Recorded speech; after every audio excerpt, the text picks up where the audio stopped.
Welcome to another episode of The Read Pile. Today I'm taking a look at two more volumes of One Punch Man, this time volumes 9 and 10. These two are sisters, by the way, and I have a hard time remembering their names. This is... I've already forgotten. Hellish Blizzard? And Tornado. I hope her name's right. Tornado. So that's the older sister. How have I already forgotten?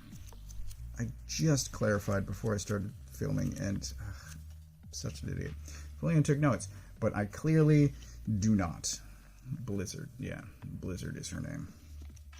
Anyway, so she gets quite a bit of focus in Volume 9, and we learn more about sort of the world and ranking and various people's philosophy and how to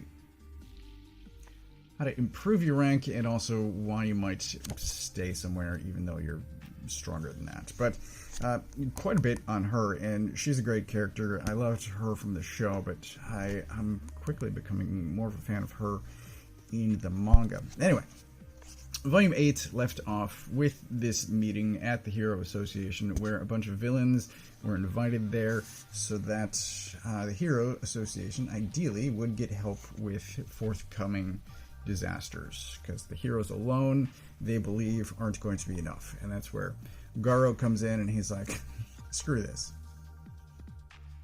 kill everyone. So that's Garo, and we get some backstory about why he believes the things that he does and why he's acting this way, and I think it's kind of understandable. It is exaggerated to an extreme, obviously, but gross. What the hell, man?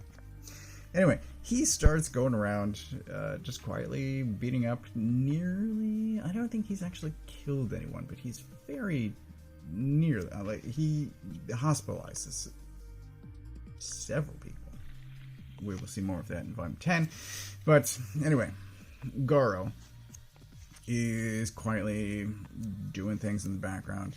Meanwhile, Saitama has his own things going on, like playing video games with King. But the sort of main thrust of this is Hellish Blizzard showing up to his house and requesting that he, I guess, proposing that he join her team. And that's where a bunch of the sort of ranking stuff comes in, is her explaining to him, oh yeah. And then in the background of that happening is Speed of Sound Sonic coming out to Saitama's house, and Genos deciding to take care of that fight himself.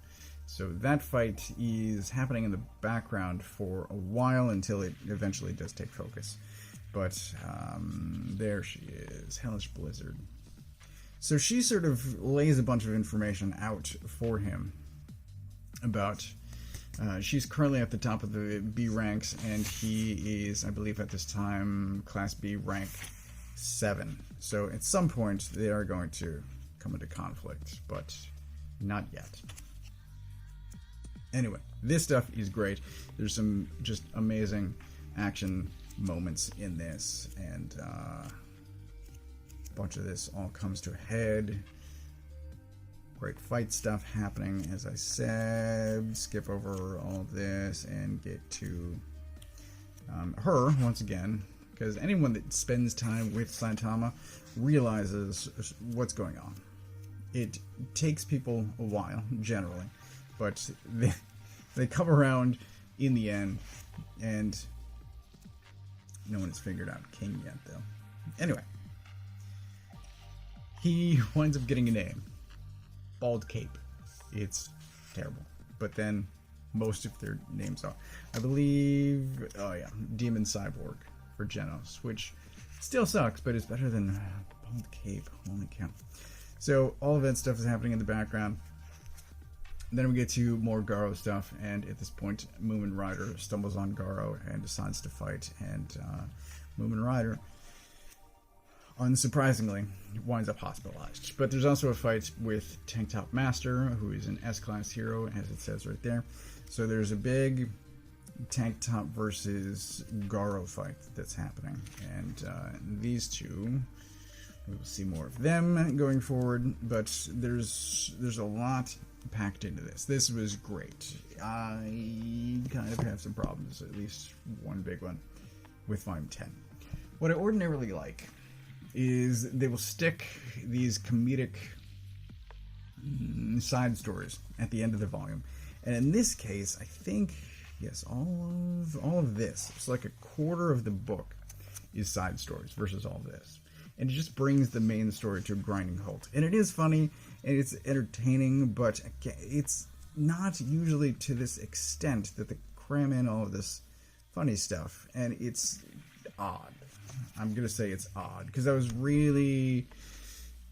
The Garo and the Saitama storylines were really gearing up.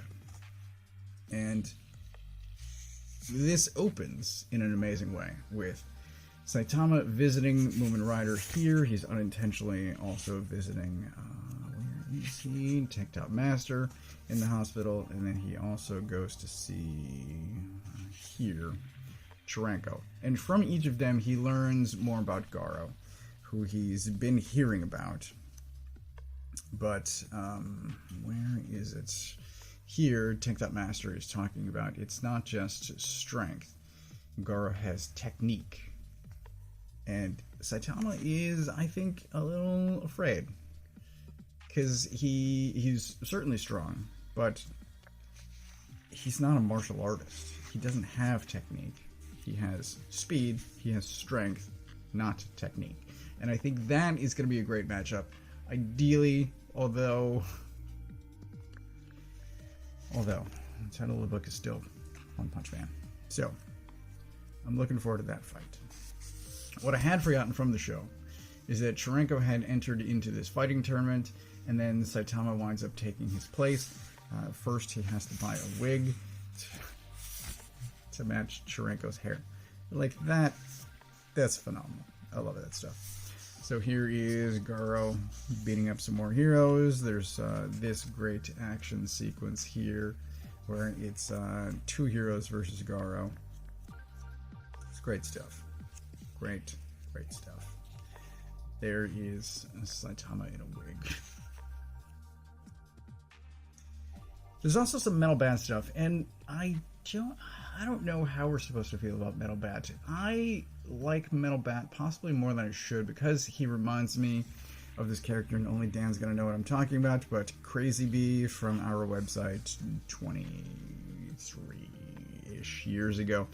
But here's the tournament bracket that we will probably see more of next issue, and Saitama is... there's somebody that knows Chiranko, and so there's this whole conversation that's happening while he's trying to hide his identity.